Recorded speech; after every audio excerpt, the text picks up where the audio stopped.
गौरी की first bathing. हाँ? गौरी गौरी गौरी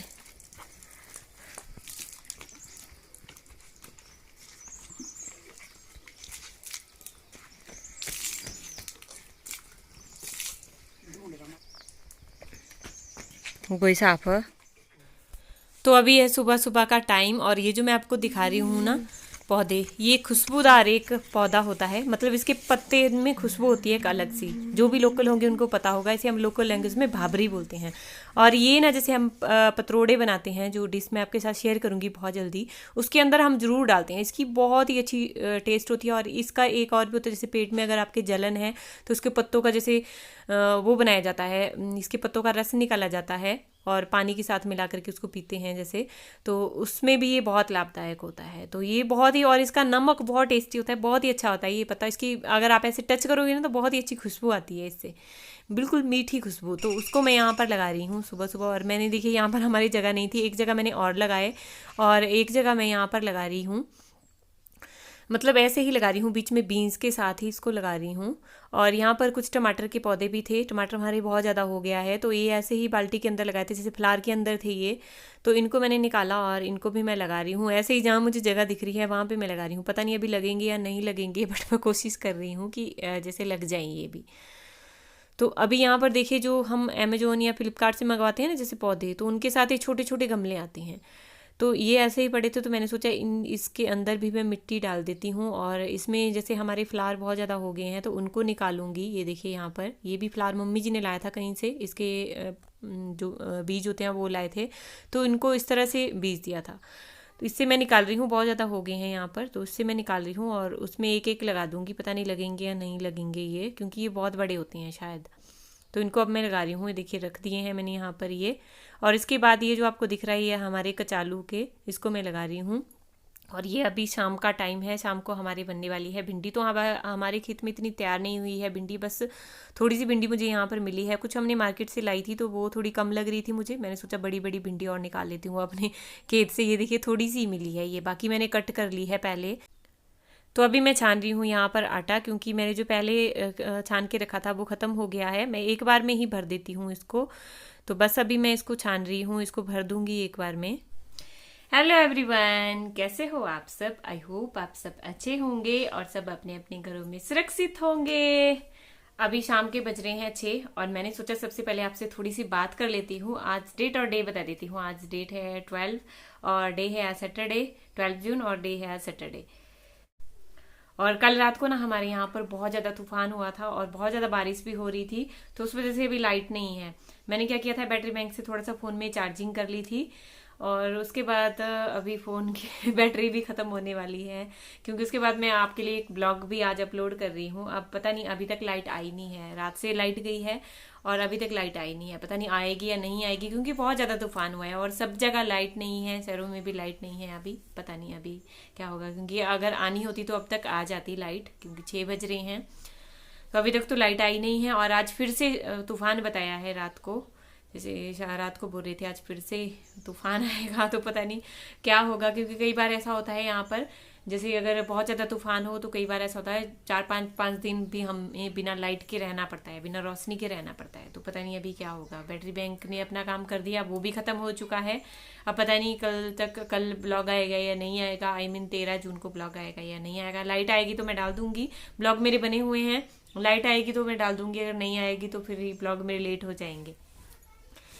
तो आपने सबसे ज़्यादा क्वेश्चन मुझसे पूछा था, उसे एक का मैं रिप्लाई करने वाली हूँ आज।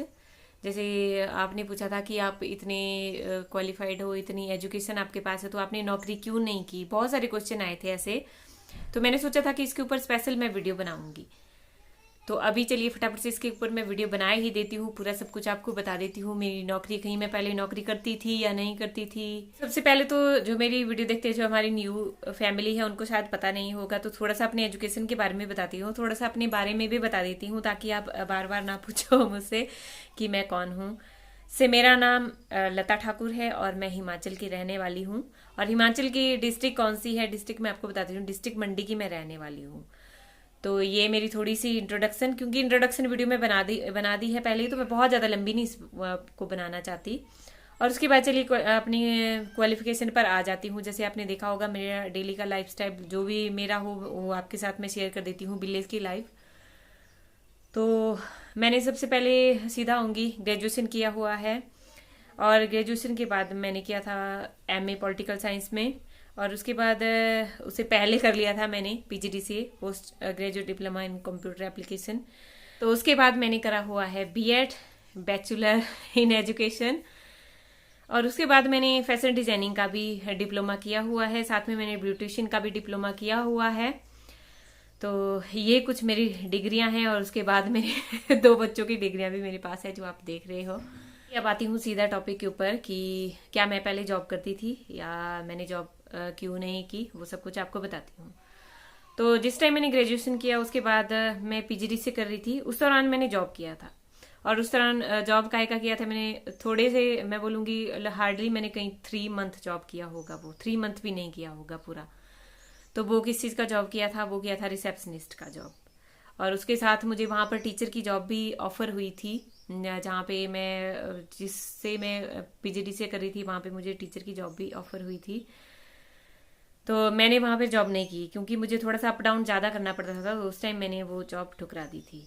और उसके बाद उसी टाइम मेरी जैसे पीजीडी से मैंने किया हुआ था, तो गवर्नमेंट में आपको पता होगा गवर्नमेंट स्कूल में रखते हैं जैसे कंप्यूटर टीचर, पीजीडीसी के आधार पर कंप्यूटर टीचर रखते हैं 9th और 10th को जो पढ़ाते हैं कंप्यूटर के टीचर। तो उसमें भी मेरा नंबर आ गया था, बट उसमें ऐसा था कि मुझे दूर जाना पड़ना था और मुझे रूम रखना पड़ना था रेंट के ऊपर। तो फिर मैंने वहाँ पे नहीं किया क्योंकि मुझे जो पैसा था वो मिलना था 3500 रुपये मुझे मिलना था, तो मैंने मना कर दिया था, वो उस जॉब के लिए मैंने मना कर दिया था। उस टाइम शायद मेरी मूर्खता भी हो रही थी। और उसके बाद हो गई शादी। तो पहले थोड़ा सा आपको बता दूं, जैसे शादी से पहले ना मेरी पीजीडीसी हुई थी, और जैसे ग्रेजुएशन हो गया था, और जो मेरी एमए थी उसके 3rd सेम के मैं पेपर दे रही थी, उस टाइम मेरी शादी हो गई। फिर शादी हो गई तो शादी के बाद मैंने अपना जो एमए के मेरे 2 सेमेस्टर बचे थे, मतलब 3rd सेम के मैंने पेपर दिए, और उसके साथ मैंने बीएड भी कर लिया उस टाइम। और बीएड के बाद जैसे फिर 1 साल का मैंने फैशन डिजाइनिंग का डिप्लोमा भी कर लिया बीएड के बाद।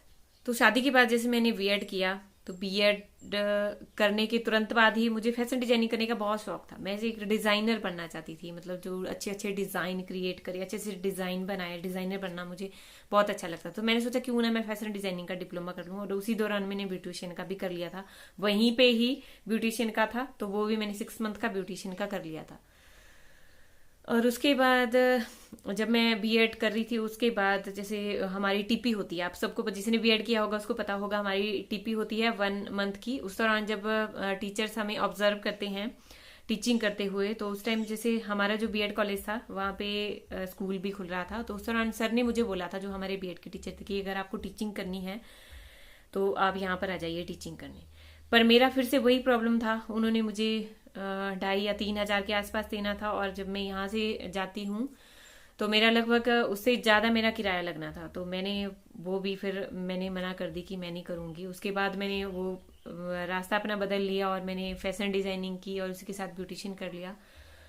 और उसके बाद जैसे मेरे बेबी हो गई, शुभी हो गई, तो उसके बाद मैं पढ़ाई से थोड़ा सा हट गई, थोड़ा सा पीछे हट गई। और उसके बाद मेरे लिए जॉब करना जैसे इम्पॉसिबल सा था। अब क्यों इम्पॉसिबल था? क्योंकि मैं चाहती थी मैं अपने बच्चे को टाइम दूँ, और मैं ऐसा भी नहीं हो सकता था कि मैं बच्चों को घर पे छोड़ूं, जैसे मम्मी जी के पास छोड़ूं। मम्मी जी भी अकेले होते थे घर में, हम दोनों सास बहू उस टाइम घर में अकेले होते थे। और जैसे मेरे ससुर भी जॉब करते थे, और मेरे हस्बैंड आपको बताया जॉब करते हैं, मेरे जेठ भी जॉब करते थे बाहर, तो मैं और मेरी सास अकेले होते थे। तो मेरे लिए जॉब करना मतलब इम्पॉसिबल सी बात थी। और मैं ऐसा भी नहीं था कि मैं किसी और को रख दूं, किसी और के पास रख सकूं अपनी बच्ची के। जैसे आपको पता ही है हमारे घर में गाय भी है, तो मम्मी जी को गाय की भी करनी होती थी, और मैं जैसे अंदर का काम संभाल लूंगी तो मम्मी जी बाहर का काम संभाल लेंगे, बच्चा छोटा था। तो इस तरह से, और मैंने सोचा कि अगर फिर मेरे दिमाग में बस ये बात आई, एक पहले ऐसा भी लगा कि मैं क्यों इतना पढ़ी लिखी, मेरे दिमाग में भी वो विचार है कि मैं क्यों इतना पढ़ी लिखी, अगर मुझे जॉब नहीं करना था तो मुझे जॉब करना है। मेरे दिमाग में भी ऐसी बहुत सारी बातें चलती थी। और मैं काफ़ी कुछ टाइम ऐसा था, जब मैं आपको बताऊं, मैंने टेट क्लियर कर दिया है। जब मैंने टेट क्लियर किया था तो उस टाइम शिवा मेरे पेट में था, मतलब प्रेग्नेंट थी मैं शिवा के साथ। तो उस टाइम मैं क्या करती थी, जैसे मैं बुक भी हाथ में पकड़ी थी, जो किचन में जाऊंगी तब भी मैंने बुक हाथ में पकड़ी होती थी, या फिर मैं फ़ोन से देख रही हूँ, जीके फ़ोन मैंने चलाया हुआ था उससे मैं जीके देख रही होती थी। तो इस तरह से मैंने मेहनत किया कि मुझे करना है, मुझे गवर्नमेंट जॉब करनी है, मुझे प्राइवेट नहीं करनी है, क्योंकि मैं अगर प्राइवेट नहीं जाऊँगी तो वहाँ मुझे पैसा बहुत कम मिलेगा, उससे ज़्यादा तो मेरा वो लग जाएगा। तो इस तरह से मेरी सोच थी उस टाइम। शुभी को दे दिया, मतलब 4 साल शुभी को दे दिए। उसके बाद मेरा शिवा हुआ, फिर उसके साथ भी बहुत सारे कॉम्प्लिकेशंस हुए, तो उस टाइम भी मैं जॉब नहीं कर पाई। और मैं चाहती थी कि मैं अपना ये टाइम बच्चों को दूं बस, क्योंकि जॉब तो मुझे ज़िंदगी में मिलती रहेगी, अगर मेरे में एबिलिटी होगी तो मैं जॉब कर लूँगी, जॉब मुझे मिल जाएगी। पर बच्चे शायद भगवान सबको नहीं देता, तो मैंने वो जो टाइम था अपना वो सारा बच्चों को दे दिया, क्योंकि मैंने सोचा जब बच्चे मेरे स्कूल में जाएंगे तब मैं अपने लिए कुछ करूँगी। और बाकी मैं आपकी सारी जर्नी आपके साथ शेयर करूंगी यूट्यूब की, कब मेरे दिमाग में ख्याल आया, जैसे कब मैंने चैनल स्टार्ट किया, फिर कैसे मैं ग्रो अप हुई यूट्यूब पर, वो मैं आपके साथ बाद में शेयर करूंगी। पर अभी मैं मुद्दे से भटक जाऊंगी अगर मैं सब कुछ आपको अभी सुनाऊंगी। तो बहुत सारे उतार चढ़ाव आए हैं जिंदगी में, बहुत सारे, जिसमें मुझे लगता है सबकी जिंदगी में आते होंगे, बट हमें कभी चुनौतियों से हारना नहीं चाहिए, चुनौतियों का डटकर सामना करना चाहिए। एक दिन सफलता जरूर मिलती है, क्योंकि मैं भी पॉजिटिव माइंड वाली हूँ, थोड़ा नेगेटिव मैं ज़्यादा नहीं सोचती हूँ, पॉजिटिव माइंड वाली हूँ। मुझे मेरे दिमाग में ये नहीं लगता कि मैं ये नहीं कर सकती, मुझे ऐसा लगता है मुझे कोई काम चाहे आता हो चाहे नहीं आता हो, पर मुझे ऐसा लगता है कि मैं कर सकती हूँ उसको, तो मैं उस काम को बड़ी इजीली कर लेती हूँ। फिर तो मैं औरों से भी वैसा ही सलाह देना चाहूंगी कि कुछ इस दुनिया में कुछ भी इम्पॉसिबल नहीं है, अगर हम मेहनत करेंगे तो हमारे लिए सब कुछ पॉसिबल है। तो बस ये सारी कुछ ये रही मेरी मजबूरियां, जिस वजह से मैं जॉब नहीं कर पाई। और मेरी तरह आप मत करना, जैसे अगर सब लेडीज मेरी तरह करेंगी तो सभी को घर में बैठना पड़ेगा, जितनी भी एजुकेटेड लेडीज हैं सबको घर में बैठना पड़ेगा। बट हाँ, ये जरूर कहूंगी कि जिंदगी में पैसे के पीछे मत भागिए, इतना मत भागिए पैसे के पीछे कि हम जैसे जैसे आजकल आपने पेरेंट्स देखा है, दोनों वर्किंग पेरेंट्स हैं और बच्चे कैसे घर में रखे हुए हैं, मतलब बच्चों के लिए एक आया रखी है स्पेशल, वो भी बच्चों के पीछे कैसा देखती है वो मुझे नहीं पता। तो इस तरह से मैं नहीं चाहती थी, मतलब मैं अगर चाहती तो मैं कर सकती थी बड़े आराम से जॉब, बट मैंने वो टाइम अपना बच्चों को दिया। मुझे लगा कि मुझे अपना ये टाइम बच्चों को देना है और हस्बैंड जैसे कमाने। ऐसे बीच में ऐसा भी टाइम आया जब मेरे हस्बैंड की भी जॉब नहीं थी, उस टाइम मैंने कुछ डिसीजन भी लिए थे, वो आपके साथ कभी शेयर करूंगी आगे। मैंने खुद उस टाइम कुछ डिसीजन लिए थे, मैंने भी सोचा था कुछ कि हाँ अगर हस्बैंड की जॉब नहीं लग रही, क्योंकि वो भी परेशान हो चुके थे जैसे जॉब नहीं लग रही, तो मैंने कुछ किया था उस टाइम, मैंने अपनी शॉप खोल ली थी। वो जर्नी मैं अलग से आपके साथ शेयर करूंगी। तो अभी बस अभी इतना आपको बता दूं कि मैंने क्यों जॉब नहीं की। और उसके बाद देखिए जब शिवा की एडमिशन हो रही थी उस टाइम, मेरा जो जहाँ पे शिवा की एडमिशन हो रही थी उस टाइम प्रिंसिपल सर ने मुझे ऑफर किया था, उन्होंने बताया था मुझे कि आप इस तरह से इंटरव्यू दीजिए, इंटरव्यू फेस कीजिए, आपको पता चलेगा। और हाँ, उससे पहले मैंने एक इंटरव्यू और दी है, और वो कब दी है, तब शायद मेरी शुभी छोटी थी, लगभग वो ऐसी होगी मुझे लगता है 1 साल के आसपास होगी, जब मैंने एक इंटरव्यू और फेस किया था, उसको मैं भूल गई थी। और वो भी आईटी टीचर का था, तो कंप्यूटर टीचर का था मतलब, और वो भी गवर्नमेंट था उस टाइम वो। और वो इंटरव्यू मैंने फेस की थी, बट उसका कुछ नहीं आया था, उसका मुझे कुछ नहीं, वो इंटरव्यू मेरी अच्छी हुई थी, हालांकि मैंने इतनी ज़्यादा मेहनत नहीं की थी उस इंटरव्यू पर। वो उन्होंने जो कुछ भी पूछा था मैंने उसके जवाब बड़े इजीली दे दिए थे, क्योंकि जिस टाइम मैंने पीजीडीसी किया था तो उस टाइम मैंने वहाँ पे टॉप किया था। और मैं पढ़ाई के बारे में भी आपको बताऊंगी मैं कैसी थी, वो मैं अलग से ब्लॉग बनाऊंगी आपके लिए।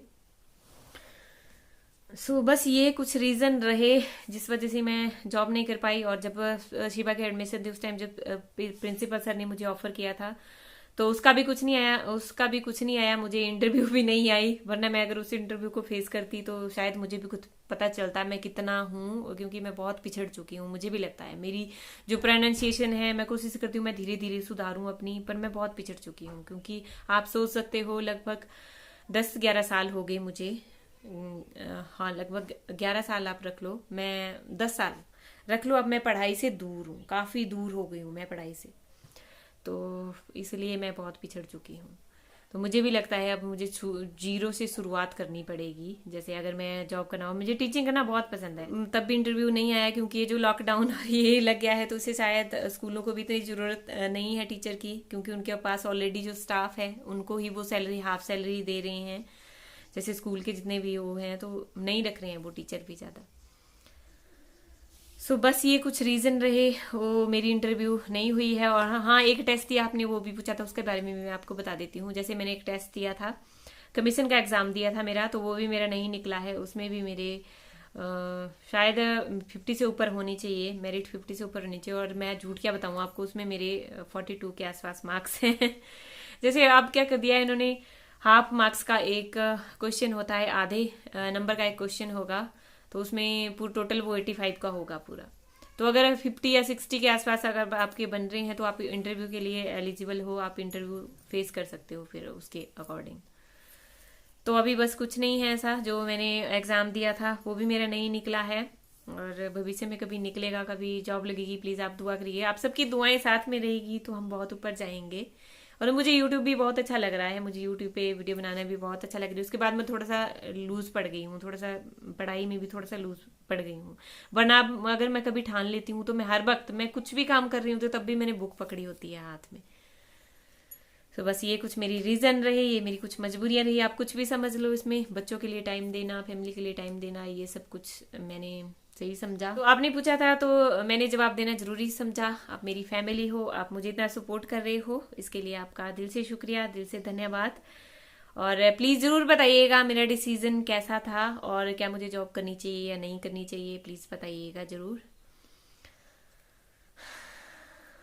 सो बस अभी मैं कोई भी जॉब नहीं कर रही हूँ, सिर्फ मैं एक यूट्यूब पर वीडियो बना रही हूँ, आपको थोड़ा सा अपना डेली रूटीन दिखा रही हूँ, और साथ में फैशन डिजाइनिंग से रिलेटेड आपको वीडियो बना रही हूँ, साथ में एडिटिंग से रिलेटेड आपको वीडियो बना रही हूँ। वीडियो से कुछ भी मोटिवेशन मिलती है तो प्लीज़ जरूर बताइएगा, मुझे बहुत अच्छा लगता है। आपको कुछ भी अच्छा लग रहा है, बुरा लग रहा है, प्लीज़ कमेंट करिए कि आपका ये चीज़ हमें बुरी लग रही है, ये चीज़ हमें अच्छी लग रही है।